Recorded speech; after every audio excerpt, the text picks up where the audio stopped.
questions on the record before moving forward and concerning the subject matter of the jurisdiction and the nature and cause of the action that's brought against me. You're not dealing with reality. Objection, Your Honor.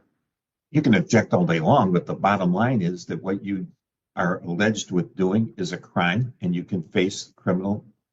are facing criminal prosecution here with a potential jail sentence of 93 days. And that is a military tribunal. There is no basis in law or fact for the conclusion that you stated, sir. Criminal jurisdiction. You haven't heard what I've said, sir. Wow. There needs to be a corpus delicti, which there isn't. So I'm asking you. Do you know any other legal words? Why don't you just mix and match them here? Well, maybe you could get a Department of Labor form and read a couple lines of that. Where does the Constitution say you have to have an understanding? And you have an obligation to inform me of that jurisdiction, which I have done about 17 times. Today, we've got an interesting case. Have you ever seen a judge hang up on a sovereign citizen? Well, this judge really lost patience with this guy and shut him down for being ridiculous. Honestly, it was kind of satisfying to watch because, for once, a sovereign citizen actually faced consequences instead of wasting everyone's time with nonsense. I don't understand how these people think they can win when their whole legal strategy comes from sovereign citizen YouTube videos and conspiracy theories from Wikipedia. What do you think? Was the judge too tough, or did the guy deserve it? Let's check out how the judge handled this. I get the impression that he may be filing a special appearance on behalf of a sovereign citizen. Hey, we've got Mr. Myrick back. This is 25-00183.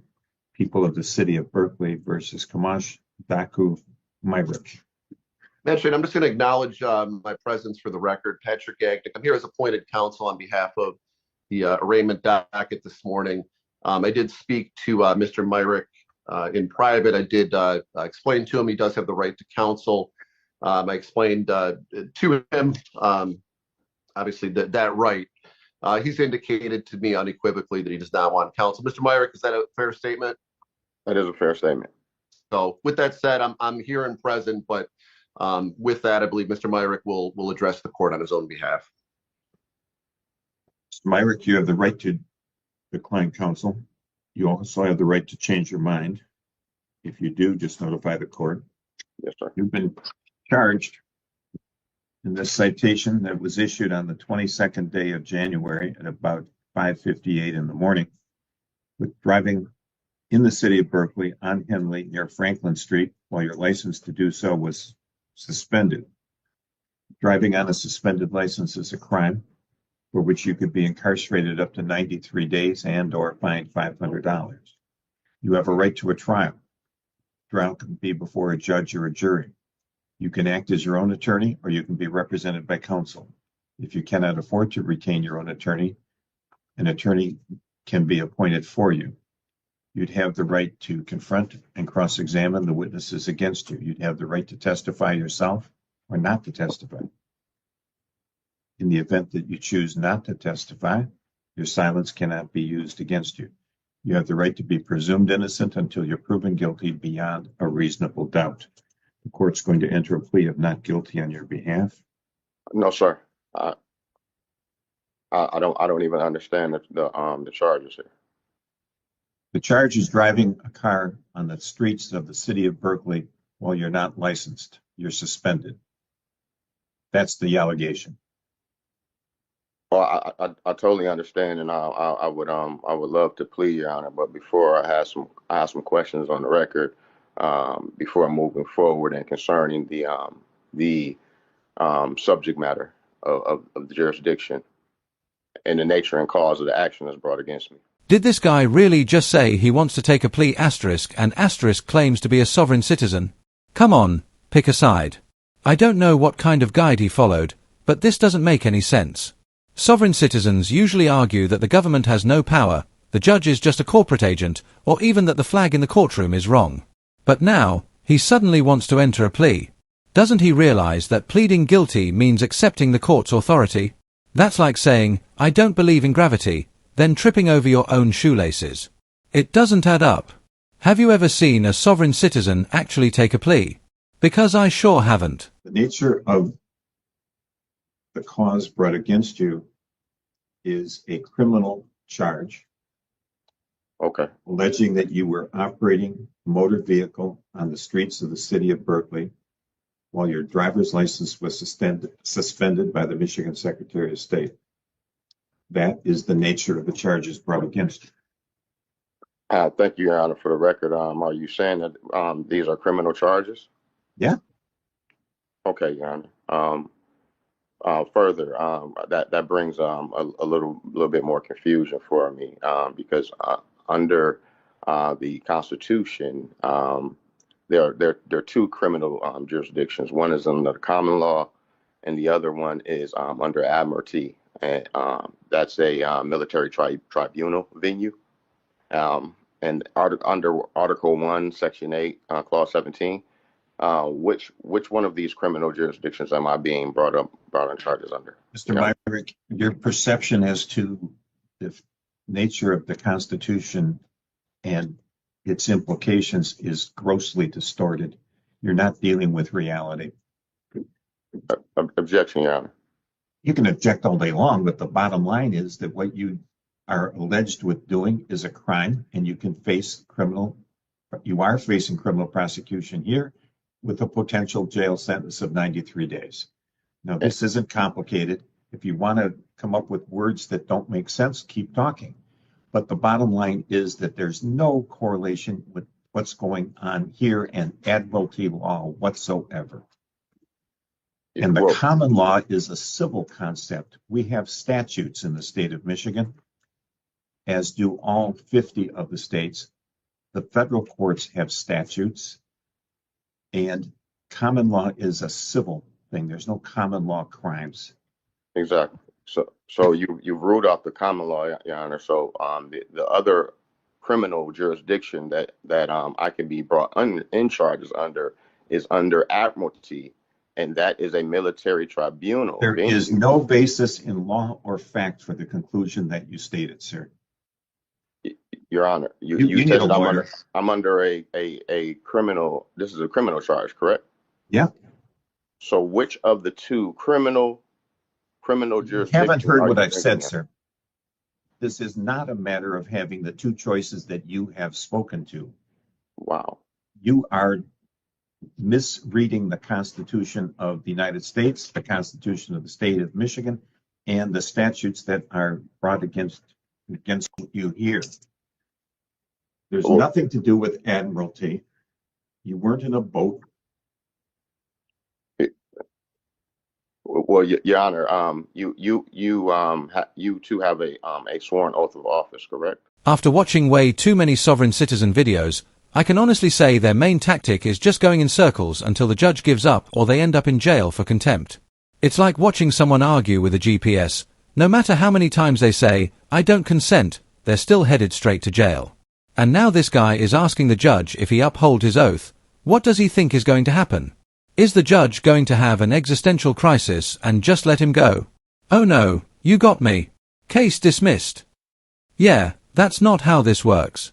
I just don't get these sovereign citizens. It's never worked for anyone, but they all think they're the special case that will change everything. If anyone in the comments can explain their logic, please do, because I'm seriously confused. I am sworn to uphold the Constitution of the United States, the Constitution of the state of Michigan, and the statutes related thereto. And that means that I'm not going to... So you do have a Sixth Amendment obligation to inform me of what jurisdiction. And I think I have done that. I have told you that the people of the city of Berkeley have brought charges against you.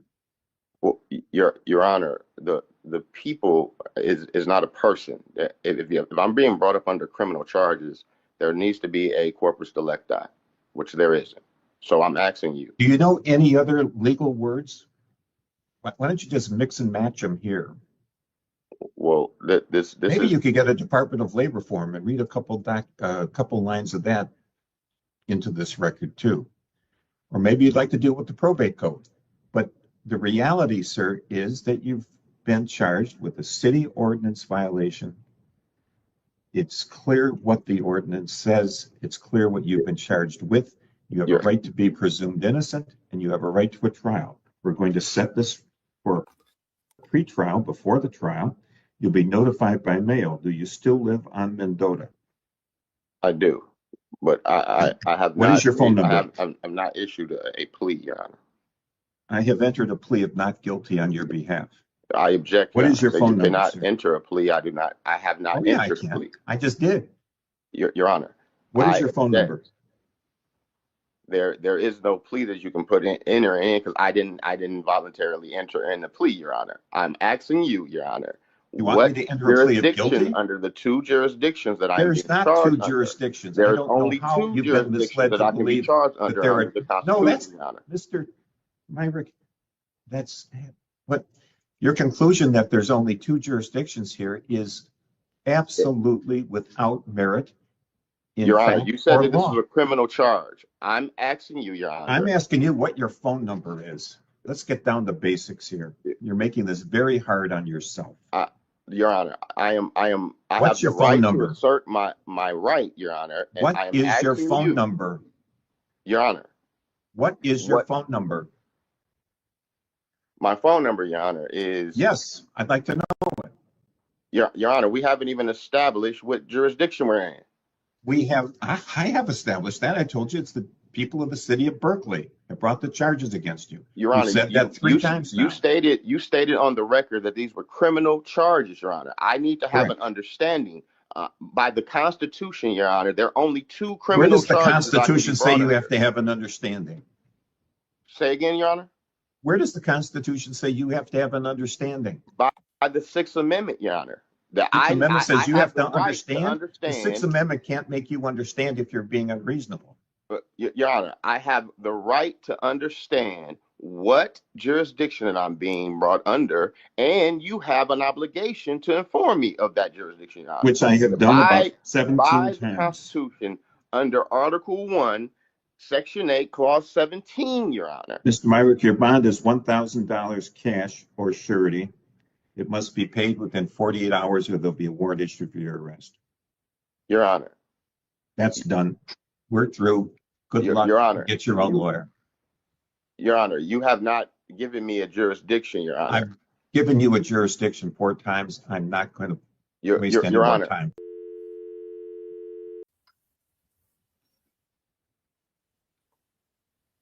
I think you there was a disconnection or something. No, I disconnected you. If you want to continue, come to the courthouse, sir. Your Honor. Come to the courthouse if you want to continue the conversation. I would like to move for dismissal. I would like. It's not going to be. No. I would like to move. You're gone.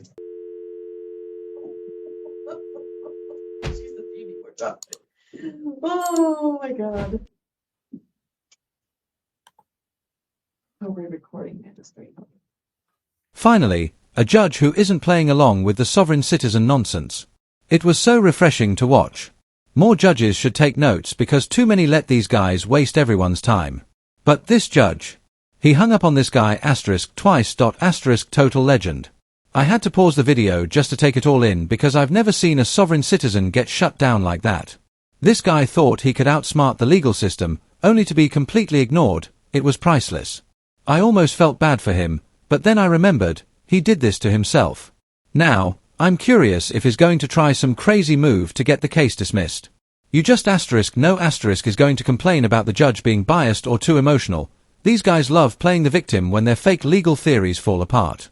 But let's be honest, judges don't lose cases just because they're fed up with someone's nonsense. If anything, this guy just made it worse by showing he has zero respect for the court. What do you all think? Do you think he somehow gets out of his 93 days, or is he just digging himself a deeper hole? If you liked the video, don't forget to like and subscribe. I post every day, so stay tuned. And let me know your thoughts in the comments. I love reading them. Appreciate you all, and have a great day.